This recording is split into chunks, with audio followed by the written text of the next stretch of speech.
Sunday night. They could be doing something else. And you all in education, do you know that? And they are here.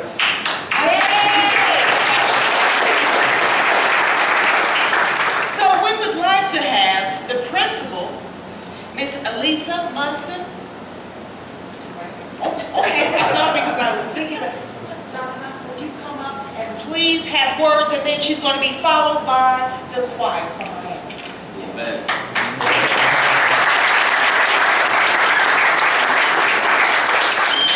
First of all, I want to thank the Miami High School Honor Choir and your director, Mrs. Vicki Carter, for accompanying me here today.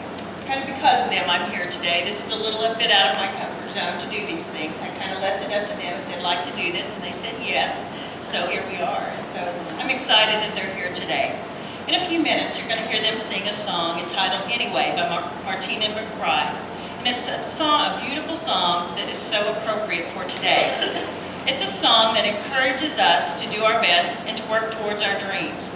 Even though the world can be harsh at times, and we may feel that nobody notices or cares.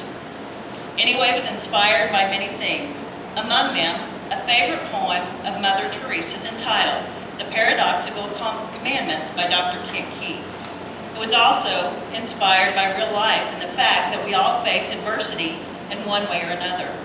It's a song about hope, love, perseverance, and mostly faith. Faith means that what happens to us may not always go the way that we planned, but by God's plan. It's about having faith that God has a plan for each of us, and we must follow His guidance and believe in ourselves no matter what. There's a line in the song about believing tomorrow will be better today than today, which is especially meaningful to me as I think about the state of education today. As a school leader, I have a tendency when I hear the news or read an article regarding education to get extremely frustrated and anxious about the future of education. Those words help me remember that we're all part of a bigger plan and that we must have faith that it will get better. When Reverend Casey called and asked if I would be willing to be one of the guest speakers for this event, he indicated that the theme for the event would be "A mind is a terrible thing to waste." This is a quote that I've been familiar with most of my life, but I was unsure of its origin. After doing a little research, I discovered it was part of a campaign slogan used by the United Negro College Fund in 1972 and has remained unchanged for more than 40 years.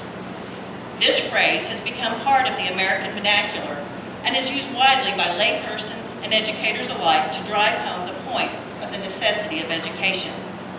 The slogan has been applied not only to seeking higher education for high school graduates, but a mantra of sorts for every person seeking to better his life through the endlessly rewarding pursuit of education. One cannot be limited by race, economic status, or other life circumstances. More so than any other quote in history, "A mind is a terrible thing to waste" places a deep sense of responsibility on the student and has motivated countless numbers to complete a high school education and seek a college degree or some form of vocational training. By placing responsibility on each student to not waste their mind on drugs, television, video games, social media, teen parenthood, or anything else life might present as a distraction, this timeless quote provides a taunting but constructive voice in the subconscious mind. It pushes, it pulls, it encourages students to succeed.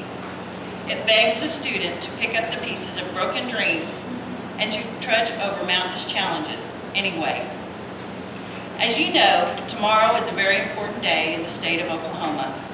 Approximately 25,000 educators and supporters, including me, are expected to rally at the state capitol. Some of you may question the purpose of this rally. We are trying to get the attention of our legislators. We are trying to send the message that we care about our students and our schools. If you haven't been keeping up with the news, let me share some of the facts with you. Oklahoma is 49th in the nation in per pupil spending and teacher pay. Since 2009, appropriated funding for common education has declined by $204 million. The The number of students in Oklahoma has increased by approximately 40,000 students, but we have 1,500 fewer teachers. And now legislators and teachers have announced, have announced plans to cut the state income tax. These changes, they have resulted in increased class sizes, and schools have been forced to implement spending controls which affect both teachers and students. We are facing teacher shortages in every teaching field. Veteran teachers are retiring, and many of our newer teachers are simply resigning. In addition to an increase in state requirements and initiatives, teachers have not received a pay raise from the state in 8 years. Under these circumstances, Oklahoma is not attracting the best and brightest to the classroom, and teachers are leaving the classroom or the state in record numbers for higher paying positions and what they say is less stress. Teachers are feeling defeated in our state because they are not receiving the support and resources they need to educate our children. Recently, my parents, who are also retired educators in southeastern Oklahoma, had a Maytag repairman in their home to repair their washing machine. He and his wife recently moved to Oklahoma from Texas. He is a certified physics and math teacher who wants to teach softball and coach softball. But he works as a Maytag repairman because he cannot support his family on a teacher's salary in Oklahoma, what I wouldn't give for a math and physics teacher right now. Teachers who leave the state are a major concern for me personally. Miami is located in the northeast corner of Oklahoma in the four-state area, where teachers can still live in Oklahoma but drive to Missouri, Arkansas, or Kansas and make anywhere from $7,000 to $15,000 more than they do in Oklahoma. I have 42 teachers at Miami High School. I hired 14 new teachers this past year, and I have 5 resignations on my desk right now. That's almost a 50% turnover in 2 years. Teachers are not leaving Miami because they are unhappy with me or our school system. We have a lot of good things going on. They are leaving out of frustration with the state of our educational system and for more money. But can you blame them?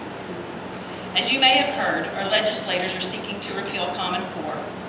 The opposition to Common Core is largely based on fear and misunderstanding.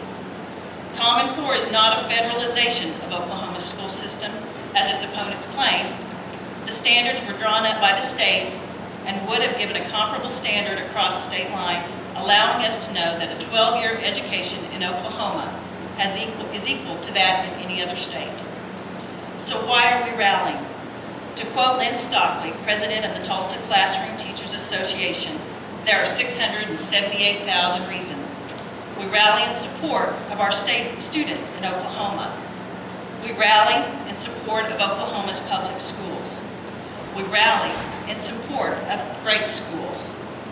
We rally in support of student achievement. We rally in support of schools being given the resources they need so districts don't need to beg for money from other sources. We rally in support of teachers being paid competitive wages so that they will come to Oklahoma and stay here to teach. We rally for smaller class sizes so students can receive the attention they deserve. And we rally because we care. This rally is the best opportunity for teachers, administrators, school board members, PTO members, community leaders, parents, and students to communicate to our state leaders that we want better funding for our schools. We cannot put our students on hold and wait. We must provide the students we have today the best education possible in order to prepare them for the next phase in life, which is to be college, career, and self-supporting citizen ready. Critics have stated that schools do not want to be held accountable. I assure you that we are not fearful of accountability that is realistic and where there are dollars provided to support students with the services needed to bring improvement. Many of our legislators want results without paying the price. Testing is a huge part of our accountability. However, the current system is broken. We spend way too much time teaching to test and taking tests. It prevents students from learning the material and learning how to think critically. And student promotion and graduation should not be based on a single standardized test score. In closing, I want to read to you the paradoxical commandments of leadership I referenced earlier. People are illogical, unreasonable, and self-centered. Love them anyway.